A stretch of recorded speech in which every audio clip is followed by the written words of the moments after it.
এটি নিউজের নিয়মিত আয়োজন আমাদের কথার আজকের পর্বে স্বাগত জানাচ্ছি আমি রবিউল ইসলাম রবি। আমাদের কথা তুলে ধরা হয় সমসাময়িক বিষয় নিয়ে সাধারণ মানুষের মতামত। দলমতের ঊর্ধ্বে গিয়ে সবাইকে নিয়ে সহাবস্থানের বাংলাদেশ গড়তে চান প্রধানমন্ত্রী তারেক রহমান। আজ আমরা তুলে ধরব এ বিষয়ে সাধারণ মানুষের মতামত। তার আগে চলুন দেখে আসি বিষয়টি নিয়ে একটি প্রতিবেদন। মহান স্বাধীনতা ও জাতীয় দিবস উপলক্ষে রাজধানীর ইঞ্জিনিয়ার্স ইনস্টিটিউশন মিলনায়তনে শুক্রবার বিকেলে বিএনপির আলোচনা সভায় যোগ দেন প্রধানমন্ত্রী তারেক রহমান। সরকার প্রধান হিসেবে দায়িত্ব গ্রহণের পর এই প্রথম দলের কোনো অনুষ্ঠানে গেলেন তিনি। আমরা যেমন অতীতকে একদম ভুলে যাব না, ভুলে যাওয়া চলবে না, ঠিক একইভাবে অতীতেও আমরা দেখেছি, খুব বেশি দিন না, নিকট অতীতেও আমরা দেখেছি যে অতীত নিয়ে এত বেশি চর্চা হয়েছে যেটা আমাদের সামনে যে সমৃদ্ধ ভবিষ্যৎ আছে সেই ভবিষ্যৎকে বাধাগ্রস্ত করেছে। এ সময় তারেক রহমান বলেন, বাংলাদেশের ইতিহাসের সবচেয়ে গৌরবজনক অধ্যায় মুক্তিযুদ্ধ। স্বাধীনতা এবং মুক্তিযুদ্ধের গৌরবগাথা নিয়ে আলোচনা বা গবেষণা এমন হওয়া উচিত নয় যা ইতিহাসের অবমূল্যায়ন করে। স্বাধীনতা এবং মুক্তিযুদ্ধের যে গৌরবগাথা তা নিয়ে আলোচনা হবে, গবেষণা চলবে এবং এটাই স্বাভাবিক ব্যাপার। তবে আলোচনা, সমালোচনা কিংবা গবেষণার নামে এমন কিছু করা বা বলা অবশ্যই আমাদের জন্য ঠিক হবে না, যেটি আমাদের স্বাধীনতা এবং মুক্তিযুদ্ধের যে গৌরব ইতিহাস তাকে কোনোভাবে খাটো করতে পারে। কোনো একক দলের নয়, বরং মুক্তিযুদ্ধকে একটি জনযুদ্ধ হিসেবে উল্লেখ করেন প্রধানমন্ত্রী। বলেন, ঐক্যবদ্ধভাবে কাজ করলে স্বনির্ভর দেশ গঠন সম্ভব। আমাদের এবারের স্বাধীনতা দিবসের অঙ্গীকার হোক সমাজের একটি অংশ নয়, বরং আমরা সকল শ্রেণী পেশার মানুষকে নিয়ে এই দেশে আমরা ভালো থাকব। Aminul Islam, ATN news, Dhaka. প্রিয় দর্শক, প্রতিবেদনটি দেখলাম, এবার চলুন দেখে আসি সাধারণ মানুষের মতামত।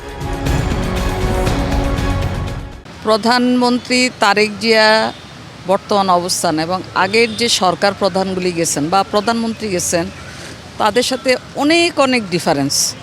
ওনার চিন্তা, চেতনা, ভাবনা বর্তমান যে যুগোপযোগী এইটি তার কথায় প্রমাণিত হয়। এখন ব্যাপারটা হলো আমাদের সততার উপর, আমাদের কর্মের উপর, আমাদের স্বচ্ছতার উপর। উনি চাইলেই হবে না যদি আমরা সহযোগিতা না করি। আমি আশাবাদী ইনশাল্লাহ এটা অবশ্যই বাস্তবায়ন হবে।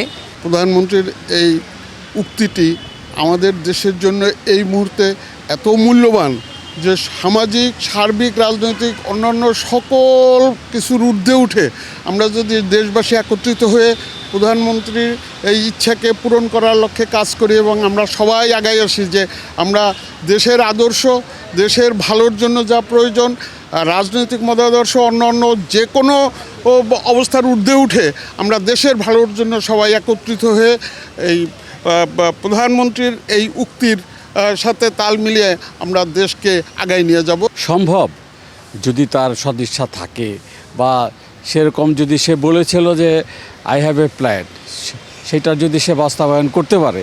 যদি আমরা এখনও দেখছি না তার, এটা আসছে খুব কম সময়, অল্প সময়ে আসছে। একটা জিনিস গুছাতে সময় লাগে, এই সময়টা তাকে দিতে হবে, সময় লাগবে। জনগণ আবার তৈরি হচ্ছে আবার একটা জুলাই বিপ্লবের জন্য।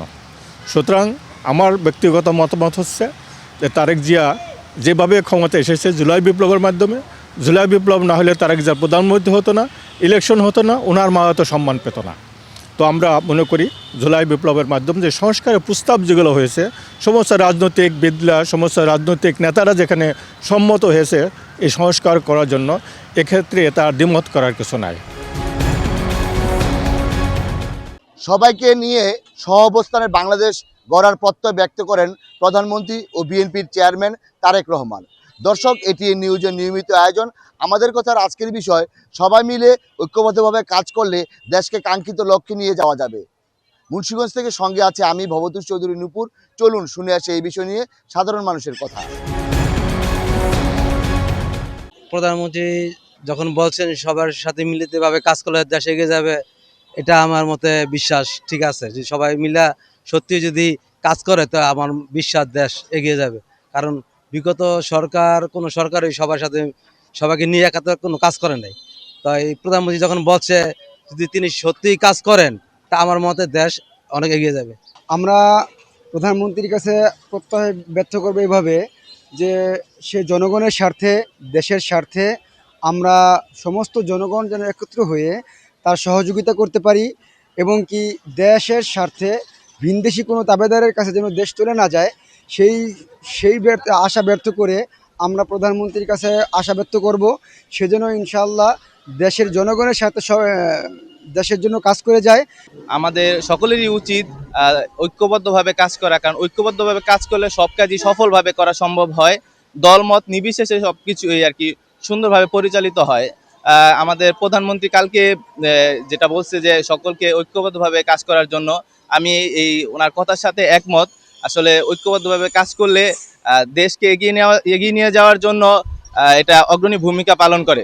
আমি আশা করি আমাদের প্রধানমন্ত্রী জনাব তারেক রহমান সাহেব উনি বাংলাদেশে যে উদ্যোগ নিছে এই উদ্যোগ সম্পূর্ণ পরিপূর্ণ করার জন্য আমরা আশাবাদী উনি করবে, ইনশাল্লাহ উনি করতে পারবে।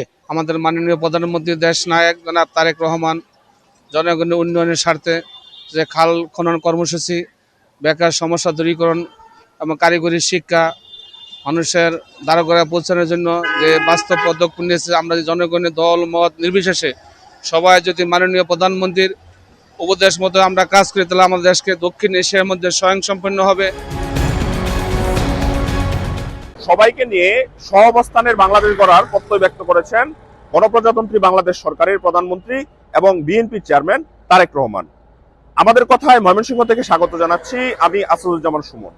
এ বিষয়ে জানবো সাধারণ মানুষের কথা, চলুন জেনে আসি।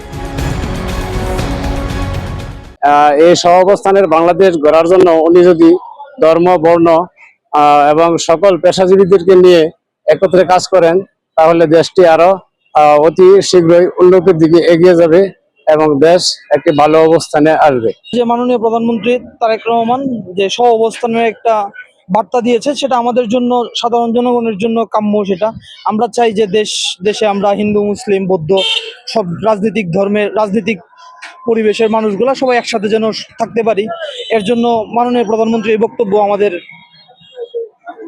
দৃঢ় সাহস যোগাচ্ছে। প্রধানমন্ত্রী তারেক রহমান যে উদ্যোগটি নিয়েছে সহ অবস্থানের বাংলাদেশ গড়ার, এটি নিঃসন্দেহে একটি ভালো উদ্যোগ। সেজন্য তাকে আমি অবশ্যই ধন্যবাদ জানাবো। আমাদের দীর্ঘদিনের চাওয়া ছিল এমন একটা প্রধানমন্ত্রী যে আমাদের সকলকে নিয়ে বাংলাদেশটা সুন্দরভাবে সাজাবে এবং বাংলাদেশটাকে সুন্দরভাবে গড়বে। আমরা চাই সে সকল শ্রেণী পেশার মানুষ নিয়ে কাজ করে এবং সবাইকে নিয়ে সুন্দর করে আমাদের দেশটাকে গঠন করে। আমরা যারা সকল পেশাজীবী মানুষ রয়েছি সবাই যদি একসাথে কাজ করি তাহলে আমরা সুন্দরভাবে দেশ গঠন করতে পারবো। এই ছিল আমাদের কথার আজকের আয়োজন। আমি রবিউল ইসলাম রবি ছিলাম আপনাদের সঙ্গে। আবার দেখা হবে নতুন কোনো বিষয় নিয়ে, নতুন কোনো পর্বে। সেই পর্যন্ত সবাই ভালো থাকুন, সুস্থ থাকুন, সঙ্গে থাকুন এটিএন নিউজের।